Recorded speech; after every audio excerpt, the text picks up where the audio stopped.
President Trump speaking at the Values Voter Summit last hour. Listen to this.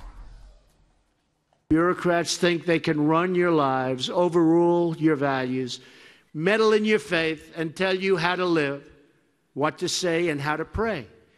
But we know that parents, not bureaucrats, know best how to raise their children and create a thriving society. In America, we don't worship government, we worship God. We're joined now by the man who introduced President Trump at the summit, Tony Perkins, Family Research Council Action President. Tony, thanks for joining the show. Hey, good to be with you this morning. It's good to have you. It looks like that was one heck of a speech, one heck of a reception.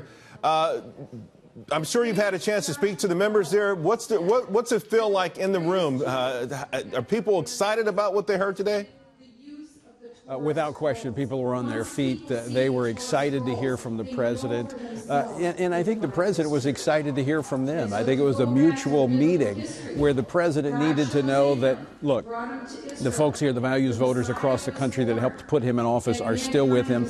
They are eager to drain this swamp and help the president succeed in all of his campaign promises. And quite frankly, as I introduced him, he's done a pretty good job of keeping those promises. He has. It really is amazing that he has had a singular focus on the core issues of those folks who supported him most, and that includes the people who attended the conference.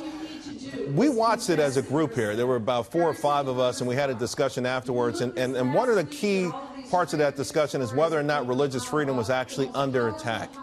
Some people thought that some people believe it's not. What are your feelings? Well, Charles, I think obviously it is. We've got a case making its way to the Supreme Court on the issue of religious freedom. The Masterpiece Cake case, Jack Phillips, who simply wanting to exercise his faith in the marketplace is told no. And increasingly we're seeing that across the country. And the president last week, after the executive order was issued in May, the Department of Justice telling every federal agency that they must protect and promote religious freedom. Clearly, the folks here understand the threat that exists to religious liberty, and the president understands it, and he is committed to delivering what he promised in last year's election. Tony Perkins, thank you very, very much. Always great to see you.